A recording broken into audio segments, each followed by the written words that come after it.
for a look at the official sightings from Houston County. Now, does the big hairy guy really hang out in the Davy Crockett National Forest?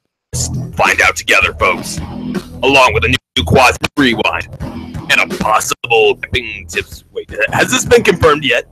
No, not at the time recording. All right, fine, whatever. And much more. It's bound to be a great episode, and it all starts right now.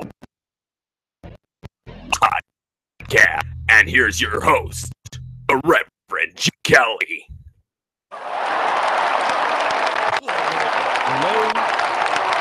No, indeed. It had not been confirmed at the time of showtime, so you were not wrong, Mr. Announcer Man. Thank you, Cole Wilmus, Announcer Man. Let's get that straight as to who's actually doing those these days. All right, we're here live on the Squatchers Lounge podcast. It is Wednesday night, 8 p.m. I'm here. You're there. What's it make it? Makes it awesome. That's what it does. And we are talking about Houston, Texas, Bigfoot. We're supposed to have a guest. He flaked. Don't know what really happened. I don't know. Anyhow, I'll go ahead and tell you what the announcement was going to be. I was supposed to be joined by Alejandro Dominguez, the Dead Explorer, with me here tonight, but apparently his show at YouTube got rescheduled from Thursday to Wednesday, and it kind of made a conflict. However, his Dead Explorer show is returning on August the 5th. That's right, in just a few days. 3 more days, the Dead Explorer will be back with new episodes on YouTube. So check out the deadexplorer.com and check out my boy Alejandro Dominguez. Much love to you, my friend. Okay, so moving right along without a guest, which, you know, we kind of like it doing it the solo way these days. We're going to get into a little bit of news, the newsy stuff. Let's get newsy with it. Hey, you know, I don't know if this is real. I don't know if it's fake, but apparently there's a big hubbub about some new wildlife discovery, Australian cryptozoology. They're bringing it as of Wednesday the 2nd, 2017, that they finally got some actual pictures of whatever this thing is.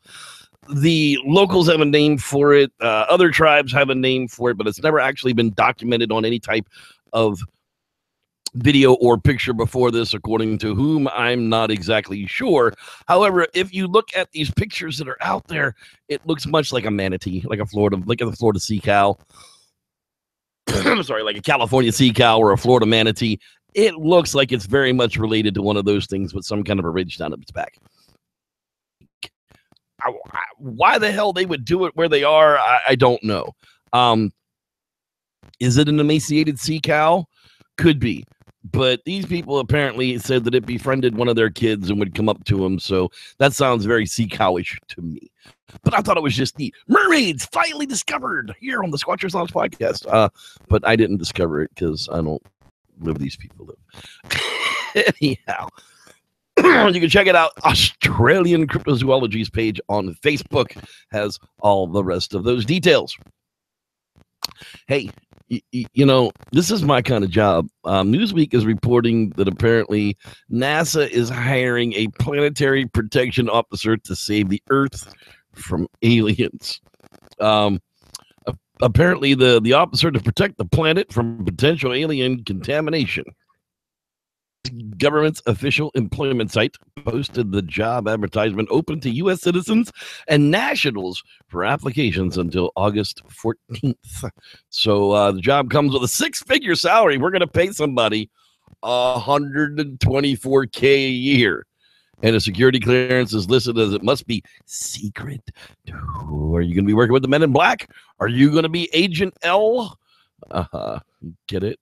The role involves stopping astronauts and robots from getting contaminated with any organic and biological material during a space travel. Oh, they don't want to make the movie Life. Imagine that. Check this one. Newsweek. The rest of it, the video is actually more interesting than the article is. Thanks to our quasi-theorist, Mr. Dean Cooper, USA Today brings us big toothy fish chomp the prey like sharks, says a Nevada fossil? Wait a second. Nevada's the desert. Yeah, that's right, people. It wasn't always the desert. These things called eco changes, climate change is not a new concept. It's been cold, it's been hot, it's been wet, it's been dry, it's been low, it's been high. I mean, the whole plateau will tell you that there's like 1,000-foot difference in it. Reno, Nevada, if fishing reports existed 250 million years ago, they probably would have warned anglers to bring extra sturdy line to northern Nevada. That's because newly described fossil evidence shows the warm waters of the time were home to a toothy apex predator that chomped its prey like a modern shark. The surprising find from Elko County in northeastern Nevada is one of the most completely preserved vertebrate remains from this time period ever discovered in the United States. Well, congratulations to those people for looking for fish fossils in Nevada. The Blue Man of the Ozarks. Is it a Bigfoot? Not really sure. Legend long told, but nearly forgotten? About the Blue Man. Once upon a time, a wild man-like creature roamed the remote wooded hills around Douglas County. He was infrequently seen, but his presence felt as far back as the 1860s. Looking to chase and kill, he carried a wooden club in his huge hand and threw large boulders and feasted upon livestock. Periodic appearances set locals spinning into a tizzy and brave men searching the woods, and enough excitement to last until the next sighting. He was the Blue Man of Spring Creek. That's right. A real nice article done by the Ozark is OzarksAlive.com. It came out just the 31st. It's a real nice read on what could be a Bigfoot, what could be not be a Bigfoot. We're not really sure. I know there's the Ozark Howler, and there's a couple of other cryptids that come out of the Ozark Mountains themselves. Were these Neanderthals or leftover even Heidelbergensis? No one really knows. We're still wondering how many Paranthropus, or beside humans, still exist out there. Okay, the city of Mount Vernon, it's full of shit. Yeah, apparently they posted this picture up as somebody, this Bigfoot was spotted here in Mount Vernon, Illinois. Well, that's like eastern Texas, and it's a clip from the movie Exists. That's right. I picked it out immediately. As soon as I saw it, I'm like, no, that's not a picture from Illinois. That's a movie clip from the movie Exists from Eduardo Sanchez and the likes. And of course, I'm right. I went directly out to Google and did a Google search simply for Exists Bigfoot, and this exact clip came up in the first 3 lines. So, city of Mount Vernon, Illinois, you're full of shit. Boy, I expected the Rocky Mountains to be billiard than this. That John Denver, he's really full of shit. Okay. 2 Pennsylvania women claimed a Bigfoot encounter in Cambridge Springs, Pennsylvania. That's right. A Pennsylvania woman says she saw 2 Bigfoot beings in Crawford County. Debbie S. of Cambridge Springs told Cryptozoology News it's been a while since she saw the creature that she tried telling people from the area, but they all ridiculed her. I just don't say much anymore, she says. I was ridiculed. My friend Angie saw another one the next day. The Pennsylvania resident says she was dropping her brother off at the Marks Barnes place when she came upon the alleged cryptid. As I came up to the end of the dirt road, I was waiting on a truck to pass so I could pull out. I saw something I thought was a bear wobbling back and forth by a telephone pole and a sign. It was about 9 foot tall and had brown hair. The woman says it stared at her for a few seconds before she decided to drive away. It stepped out from behind a ditch, took 3 steps across the road. It looked right at me. I was scared and took off with everything that truck had. Yeah, I'd have gone out of there too, Deborah. I'd have been gone. Ridiculed, though, in the 21st century, you'd think that in the days of inclusion, people might be willing to listen to your story a little more, but apparently not so in Cambridge Springs, Pennsylvania. Welcome to the 21st century, people. All right. How the search for the mystical monsters can help conservation in the real world. Fizz.org brought this sucker out here after fears of the Loch Ness Monster had disappeared last winter. A new sighting in May 2017 was celebrated by enthusiasts. The search for monsters and mythical creatures or cryptids such as Nessie and the Yeti and Bigfoot is known as cryptozoology. On the face of it, cryptozoology has a little in common with mainstream conservation. First, it's widely held to be a pseudoscience because it does not follow the scientific methods so central to conservation biology. Many conservation scientists would find the idea of being identified with monsters and monster hunters embarrassing. Yeah, I kind of agree with that. But to be honest with you, most Bigfoot hunters out there are also like hunters and fish. You know, they hunt, they fish, they pay for those licenses, and those are your conservationist people. It's not these Greenpeace people. It's not these PETA people. When was the last time the PETA people bought a hunting license? Like, I buy a fishing license and I don't even fish that often anymore. I regretfully, I don't fish that often anymore. But yeah, I buy a fishing license because I want to pay into the conservation of the fisheries in the area that I live. Same thing with a hunting license. I buy a hunting license every year. Hell, I ain't hunted in 2 years. Same thing with an upland bird game license. You know, that takes care of the ducks and the turkeys. You know, you buy specific licenses to pay into the conservation. It's not necessarily just to go kill those animals. That's one of the benefits that comes along with it, but you're also paying in to conserve those herds, those flocks, those ponds, those wildlands, those wetlands, where these wacko conservatives, as they call themselves, will pay into crap and usually leave all their damn dirty trash behind. Speaking of morons, oh, Matt Moneymaker took the picture down. Son of a... I didn't know that till just this moment. What this screen used to contain was a picture of a real Bigfoot, according to Matt Moneymaker. I'm sure all of you out there who are watching the show actually saw that before it was taken down. Yeah, the old Rev here did a little bit of searching, and he's been out there looking around a little bit, and I happen to have some screenshots to be able to share with you. So pardon me for a moment while my really super busy computer loads this up, and I will share the information that I got along with the rest of you so that nobody is actually confused on the matter of what Matt Moneymaker shared earlier in the week. So here we have it. Matt Moneymaker's real Bigfoot. Now, that's not the actual picture that he posted, but this is a picture of the same suit. There we go. There's the picture that old Matt posted here on the Twitter that he decided to delete because he looks like a moron. Here's a photo of a real Sasquatch in Washington State. An elk hunter witnessed at recent Colorado town hall says he saw one almost identical. Hey, Matt, did it have a black nose that was wet like a dog? Because, you know... I think it was not even 2 years ago that you were swearing that. But if you look, it's the exact same suit. Somebody even came up with where the suit came from, that it was part of a mockumentary. Here's the fella here. We'll give him a little bit of credit. Joshua Gitsakes. As per usual, yeah, you have to hold the cult of Bigfoot community back to reality. The images of a Chris Wallace suit that he made last year or a year before for a Bigfoot mockumentary he's been working on. Chris Wallace,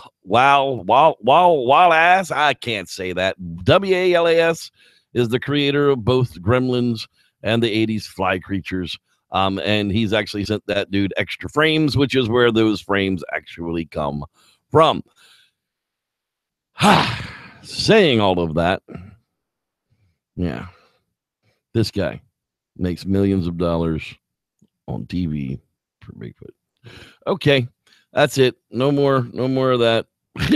We're done. Thank you very much, Mr. Moneymaker, for proving to us all once again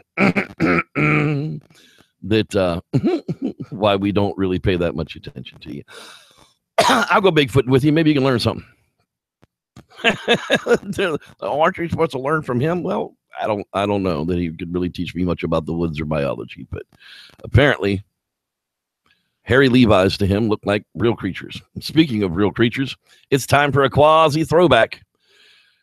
Is that damn cat alive or is that damn cat not alive? I don't really know, but here's Dean's take on it. And now, quasi-theories from a quasi-scientist with your host, Dean Cooper. Schrodinger's cat and the trousers of time. At the end of last week's quasi-theory, I made the mistake of mentioning Schrodinger's cat. I've been told by a higher authority, i.e. the Reverend Jeff, that I should somehow expand on Schrodinger's famous thought experiment, even though I specifically said that, and I quote, I refuse to explain Schrodinger's cat. Erwin Schrödinger devised his thought experiment in 1935 to illustrate a problem in applying a quantum mechanics idea to larger complex systems. The idea was that at the atomic and smaller level, quantum systems like electrons, atoms, protons, and such, the actual state of the system is a sort of superposition of all possible states that system could possibly have. It isn't until an outside observation is made that the superposition of all possible states collapse into one specific state. The observer can be anything from another quantum getting close enough to interact with the system under consideration to a real experimental physicist who does real things and doesn't just play around with mathematics all day. Schrödinger named this weird-ass connection between the observer and the observed entanglement. Although being Austrian, he actually named it Verschränkung, which means, oddly enough, entanglement. So Schrödinger thought that this whole entanglement thingy was absurd, especially since it surely didn't seem to be happening to anything in the normal world. He took, purely in thought, his cat and stuck it in a box. He put a mechanism in the box with the cat, presumably in a way that the cat couldn't play with it and thereby muck up the thought experiment. The mechanism had a bit of radioactive material, a Geiger counter, a trip hammer, and a vial of hydrocyanic acid. When the Geiger counter detects the decay of an atom of the radioactive material, it triggers the trip hammer to smash the vial. The hydrocyanic acid evaporates and becomes cyanide, and presto changeo, the cat is dead. There's only a teensy bit of the radioactive stuff, so there's only a small chance at any moment that the cat will be killed. Now, if the whole quantum entanglement theory works on big things, too, the radioactive decay will or won't happen until we open the box. The cat is therefore both dead and alive until we take a peek in the box. Now, here's where it gets weird. Quantum entanglement has been experimentally shown to be real. It has been shown to be real in experiments using around 10 million electrons, as well as 10 million photons. And here's where the trousers of time enter the scene. We have all become familiar with the idea that at any given instant, when we make a decision to do one thing or another, our timeline splits, like the legs of a pair of pants, thereby producing an alternate universe. There's a timeline where we had chocolate instead of vanilla. There's a timeline where we chose strawberry instead. If we're picking from amongst Ben and Jerry flavors with Baskin-Robbins thrown in, the legs of the trousers of time become more like pants for a millipede. Schrodinger's cat had only two choices, alive or dead. I ask you, is that poor kitty therefore a zombie? My thanks to the late Terry Pratchett for the beautiful trousers of time metaphor. This has been Dean Cooper, quasi-scientist, enlightening you with my quasi-theory of the week. You may read the text of this on my blog at bydean.com. That's BHAIDIN.com.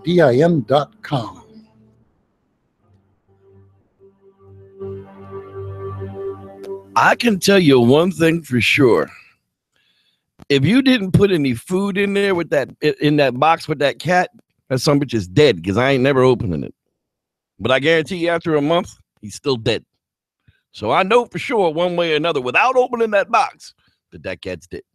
Anyhow, thank you, Mr. Dean Cooper, for the trousers of destiny and Schrodinger's cat. Speaking of Schrodinger's cat, is it alive or dead? Camping Tips for Stupids is alive this week. That's right, and it is a new one. As soon as I can locate it to share for you, I know it's here. I don't know why. Oh, because it was minimized. Yeah, that happens sometimes.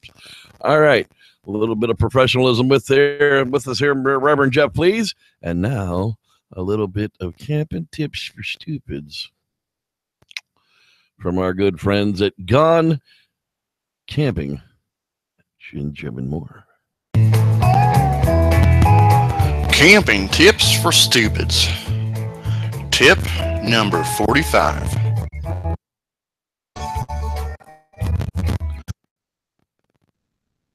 Researchers are all around, and yet some of you stupids out there still want to go camping out in the desert in places with names like Death Valley and Death this and Death that. Well, if you're so insistent on going, at least let me try to give you a few tricks on how to camp out there. Number 1. A desert biome is home to most things that sting or bite, with fangs full of kill-you-dead stuff. So avoid that shit. Black lights work like magic in making scorpions light up a neon green color due to its evilness that saturates its body. Or some mineral or something. I don't really care. Number 2. Even before you head out there, fill up on water. You are already underhydrated as it is by default. So instead of a light lunch, a full stomach of water the day before you head out there. That way you get a head start. And yes, bring gallons of it with you. Number 3, don't eat the damn sand. Put it down. Put it down. Number 4, always walk without rhythm to your footsteps. That way you don't attract the worms of the deep dune seas.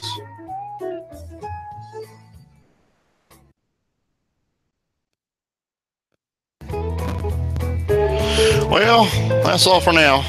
Good luck. Wear a hat. And if I don't see you again, well, then it's probably for the better. This has been Camping Tips for Stupids.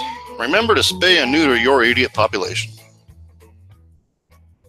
That's right. Remember to spay and neuter your idiot populations. Well, at this time of the night is where we come out here and jump into the hangout and say hello to all those people who are hanging out in Internet Lands live with us in the lounge. 8 p.m. Wednesday night Pacific. That's what time. Yes, specifically at 8 p.m. Pacific or thereabouts. I get started right here at youtube.com/S Lounge Podcast. You can find us at facebook.com/groups/S Lounge.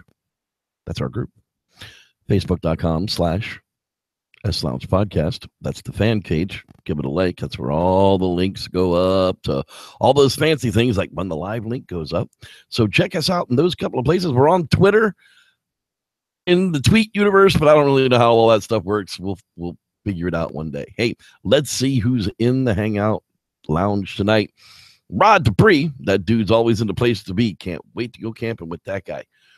Dean Cooper, our quasi-theorist, thank you, sure. Did he ever put food in that box with that cat? Because if not, that some bitch is going to die.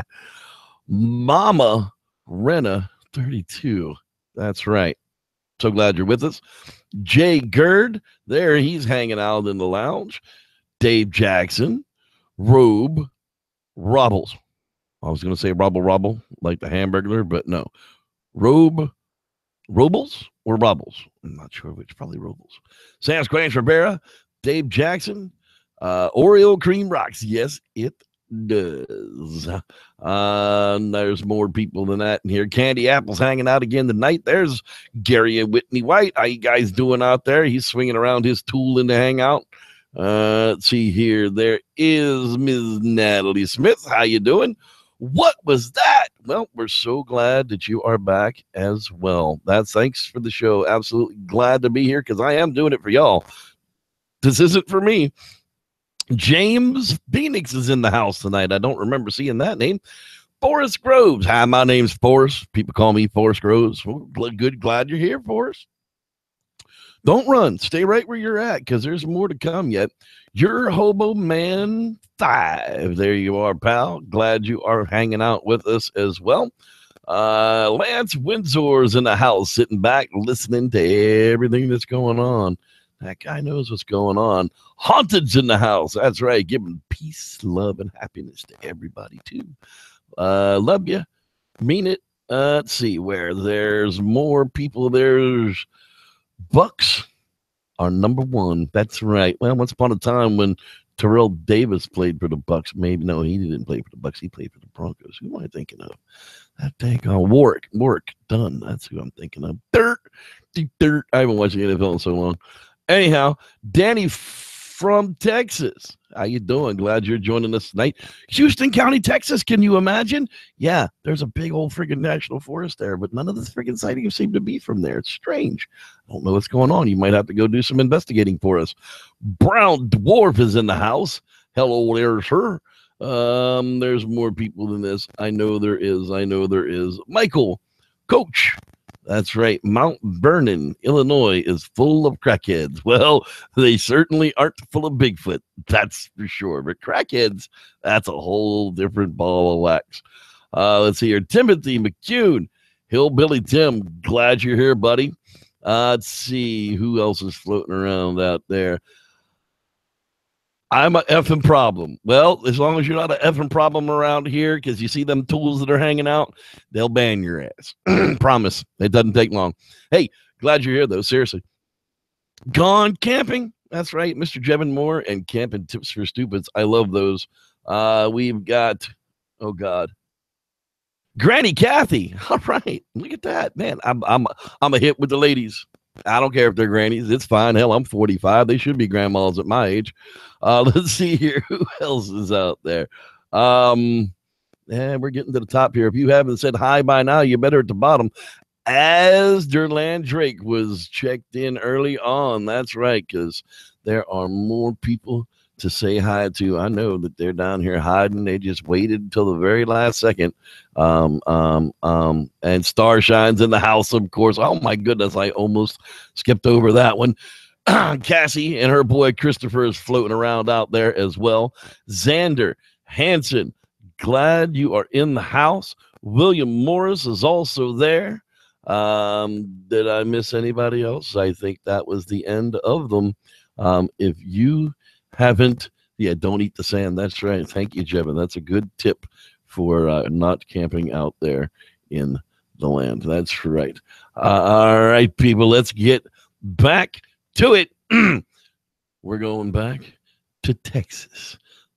Oh, down yonder in the land of Texas, there's a yellow rose in Texas. That was one of my mama's favorite things in the world were yellow roses, and the Yellow Rose of Texas song really made her cry. The story of the Alamo was just one of those things that she made me embrace into my brain. There were lots of reasons for that, but mainly because the plight of the Mexicans were much like the plight of the Native Americans in this country, and more so. They're called illegals in their own country, and it's kind of crazy. But we're talking about Houston, Texas, and that battle was over a long time ago. Let's take a look at the famous city outlines. Here we go. Okay, there it is, right around the city of Crockett. That's where it seems to be centered. The Davy Crockett National Forest is a big chunk of this. Let's see if we can't get down here close to some of these cities, so when we're talking about them, they'll make sense. The Google will eventually catch up, I'm sure. All right. The first item up on our bids tonight on the Squatchers Lounge podcast. Law enforcement officer has a daylight sighting at a ranch outside of Grapeland. Grapeland, Texas. Please tell me that caught up. It did. Okay. It was Thanksgiving 2007 in Houston County, Texas, outside of Grapeland on a private ranch. My brother-in-law asked if I wanted to go out with him and my father-in-law to a private ranch that we managed to check on the hog traps he had set. They had been overrun with them for a while, and he had caught 20 in the past weeks. I said yes, and we were off, and it was midday and still bright and clear. We were in my brother-in-law's truck, and he was driving, me in the middle, my father-in-law on the passenger side. When we got to the gate of the property, my father-in-law got out and opened the gate, and we pulled through and waited for him to close the gate and get in. As soon as he got in, we slowly started to pull forward. Then from our left, out of the pine thicket, came this huge thing, about 8.5 to 9 feet tall, and very dark brown, almost black hair, 3 to 4 inches long in places. Huge chest and shoulders, long arms, and no neck. It ran with incredible speed in 3 long strides. It covered the trees across the road in front of us and to the right side tree line, which is 30 feet. And then over a fence onto another man's property, which is part of the Elkhart Creek and flows into the Trinity River. It made no sound, and we had our windows down. The creature was clearly seen by all 3 of us as we just sat there for a while to gather our wits. Then I started laughing. I wasn't scared, just shocked.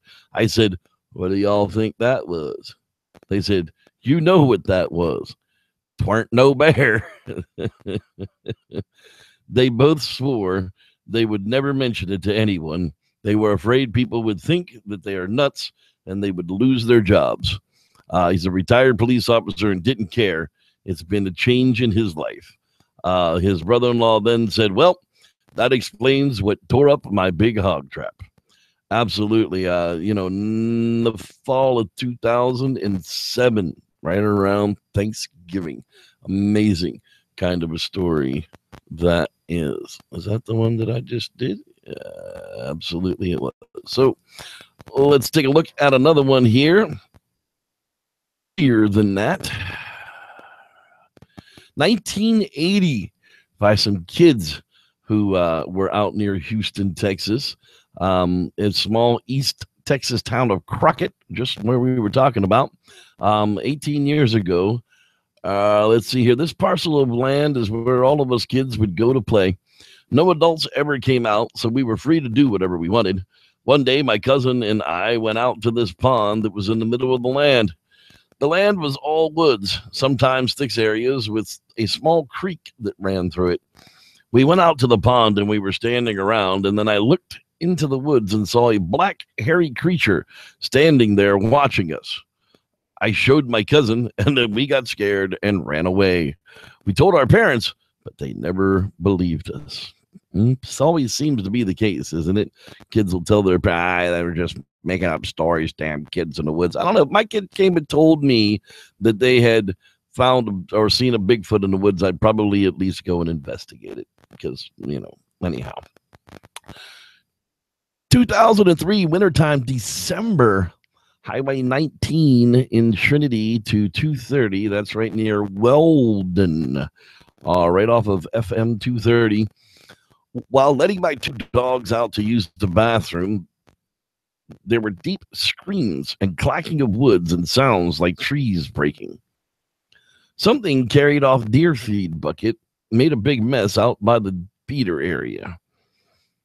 This is all going on noise at this house in a very remote area of the woods by a creek near a pond in deep ravines. My horses were so spooked from the screams that they were running into the fences. I had to calm them down. This house sits in the middle of about a 30-acre wooded area. They were fighting and the breaking of trees and bushes, which later looks like they were eaten off. Very strange kind of wording to all of that, apparently. There was a follow-up investigation. The witness was interviewed at length on their property. They inspected the area that extensively, and just inside the woods, about 40 yards from where her house was, the witness stated where the activity and vocalations took place, they did find small green trees that had been twisted and broken, along with some branches that had the bark stripped off. They couldn't find any tracks, and nor could they find any hair or scat. There were scuff marks on the soil, but there was no way to identify the source of those scuffs.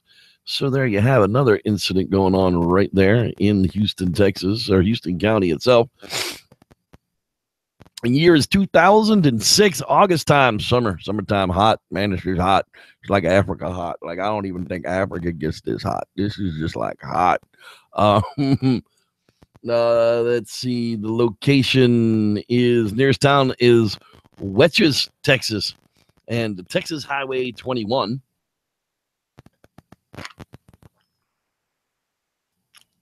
On August 27th, 2006, my wife and I were in the Davy Crockett National Forest, about 4 or 5 miles south of Highway 21. We were looking into some new areas to hunt this upcoming deer season. When we had left the truck at 7:30 in the morning, we were both pleased with the weather conditions because the sun was obscured by thick clouds and everything was wet from a recent rain shower. However, it was still very humid. The vegetation was extremely thick, so visibility was not good at all. We left the main road and down a small road that led to the left, which seemed the only passable way to go into the woods and thick cover, and all of the way we heard nothing. The woods were extremely still and quiet with no wind at all. The only thing we could hear were small insects. We made almost no sound ourselves, walking mostly on wet pine or wet leaf litter. We walked about 3/4 of a mile in to the trail abruptly ended in a small clearing, at which point we headed back. We were about 200 yards back up the trail when we heard a sound. It was a short but very clear. The only thing close to it I've ever heard was on some Bigfoot vocalizations I'd heard on the internet. I've spent my whole life in the woods throughout numerous states and never heard this before. It was like a loud, but not excited, first yelp ending in a peaceful, descending howl. Okay. This was done only twice, but one right after the other. It was off slightly to our left and at a guess about 200 yards away. Wow. So you get a whoop or as a yelp. Not exactly sure what the description of all of that was. They did a phone interview and a follow-up with it when a short time afterwards, and the investigator found them to be very credible. I kind of like that one. It's Class B, an encounter is an encounter. You don't necessarily have to see it. All right, and we're going to move along here back to the year 1981-ish. Hunter observes a large bipedal creature jumping a fence near Ostonio.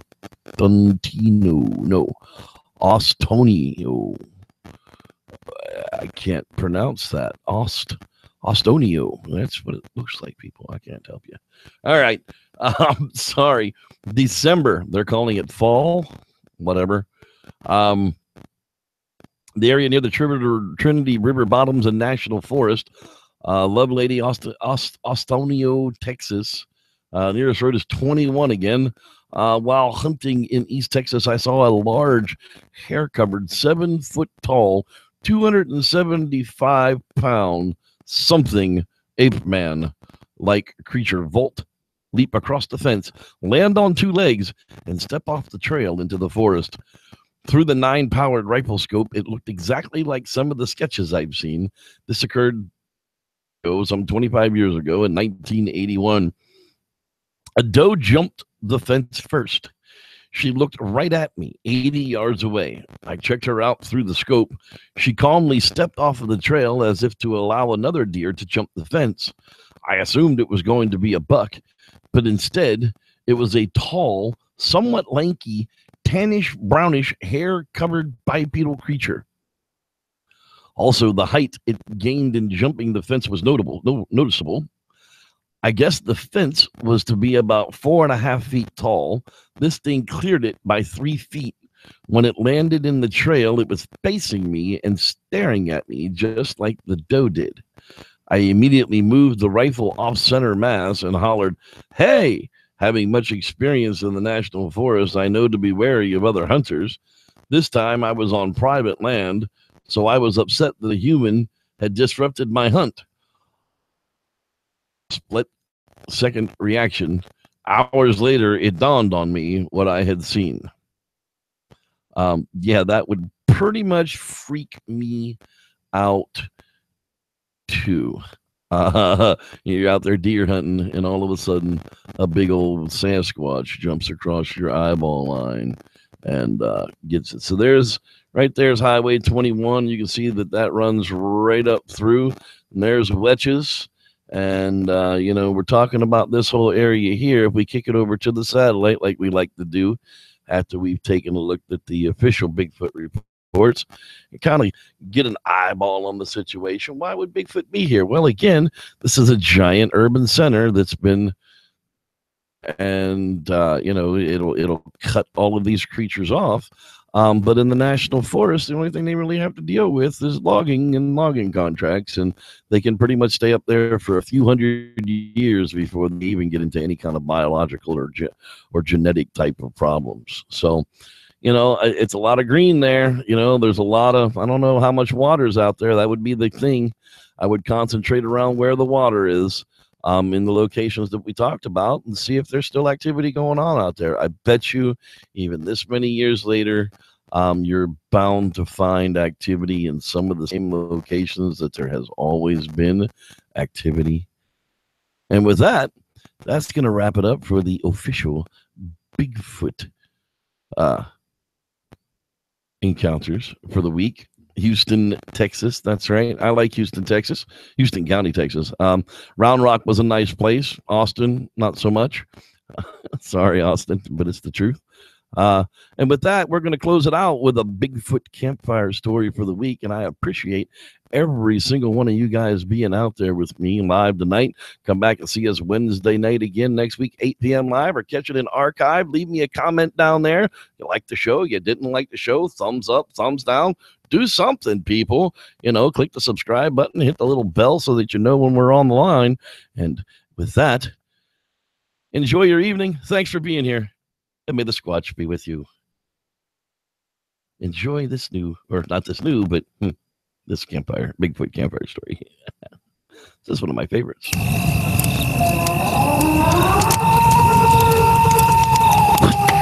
What the hell is that?